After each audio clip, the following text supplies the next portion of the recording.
And this is one thing about life. This is why you always must be ready. Always be ready. Never get ready. People go, oh, hey, what are you training for, David? I ain't training for shit. When something pops up, I'm ready. So when Cam popped the fuck up and Cam calls, hey, man, I'm going to be in Las Vegas. You want to go for a run? Sure do. Sure do, brother. Sure do. While the run sucked, I was ready. Hey, come here, brother. Let me talk to you real quick, brother. People don't like that, man, but I'm not going to allow you to go to a place that's going to be hard to get out of. It's going to be hard. If I allow you to gain 5 more pounds, or allow you to take 4 more days off of school, or allow you to keep on procrastinating in your life, and I see it, and I tell Jennifer behind your back, I'm doing you no justice. Right. Zero justice. So where this world is now, you can't say a thing. I do. I still do, and I always will. Don't like me. Don't like me. I'm good with that. In my mind, a lot of times, man, I'm like, it doesn't mean I quit. I don't quit. You know, I may not make it the first time, but I'll come back. I got to call an audible. I can get my head back in the game. I gotta figure this shit out. It doesn't mean you leave. It means you study it more. It means you study it more. And whenever I fail at something, people always say, man, how do you handle failure, man? I fail a lot, dude. I fail all the time. They go, how do you handle it? What I'm trying to do, and this isn't being arrogant, man. It's being real. Not many people are trying to do. There's not many people who can even open their mouth and criticize me when I do fail. Because I'm trying to do shit, man, that many people aren't trying to do. But I don't look at failure as failure. I look at failure as your first, second, third, fourth, fifth attempt. I look at them as attempts. I don't look at anything as failure. Because when you're willing to try to do something, not trying is failure. That's not some after school special shit. But when you're able to go out there is no failure. It's attempts. Because when you're trying to do something that's bigger than you, whatever you are, whoever you are, if you're paralyzed, you're trying to walk one step and you didn't fail, mother. That was your first attempt.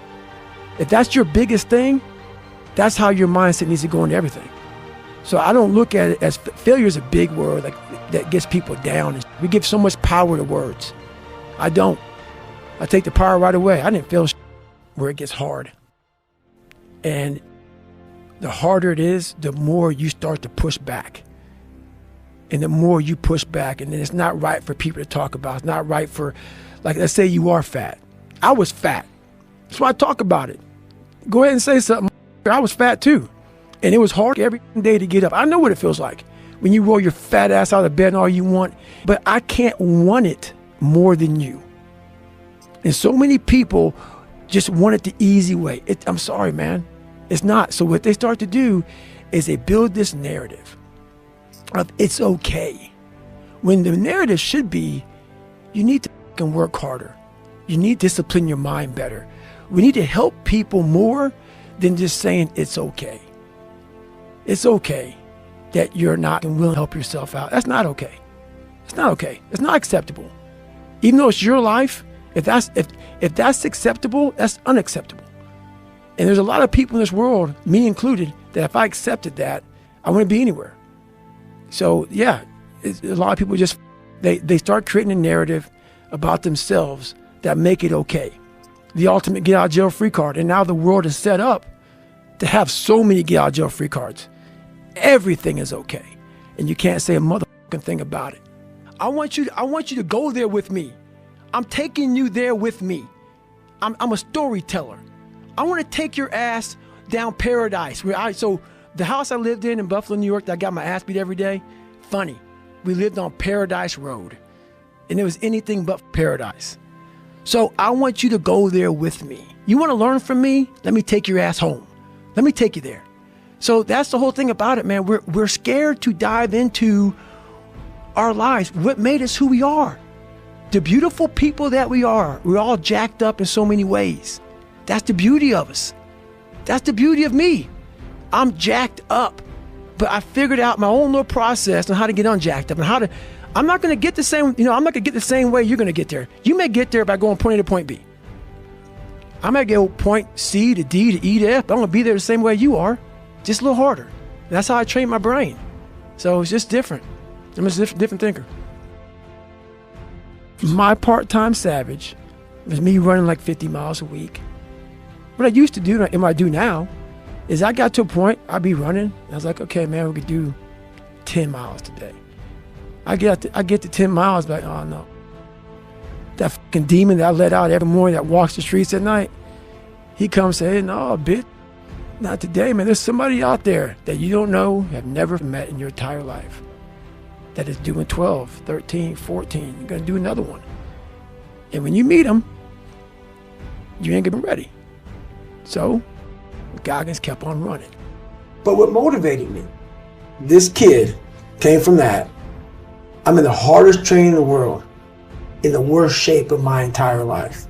What if I can graduate amongst these studs? All these guys around me, they're stallions, they're gladiators, they're all healthy. They're not broken like this. If I can start the hardest training in the world, broken, and graduate, you are now, from the weakest man, you are now the hardest man to ever live. If you can do this. Only those people who have been there a million times in their minds and have lived in that water and have suffered a million times and realize my legs may break, my knee may break, my bones will hurt. I will be the coldest I've been in my life. I will be miserable, and accept that. Because what happens is, in 3 months later, my stress fractures were healed by running on them. When the mind and the body connect and you don't give yourself a way out. The only way out for me at that time was death. I'm going to be a Navy SEAL, or I'm going to die trying, period. And my body said, roger that. We're going to get you through this. I learned how to control my adrenals. If you know how you get that fight or flight response when you get to move real quick? Yeah. And I started learning the mind a lot, how to get myself jacked extremely fast, like in a horrible environment when everybody's miserable. I learned how to really find strength in the misery. When everybody's suffering, everybody's all poopy pants and their mentality's down and everything, I started just like, my God, this is where I shine.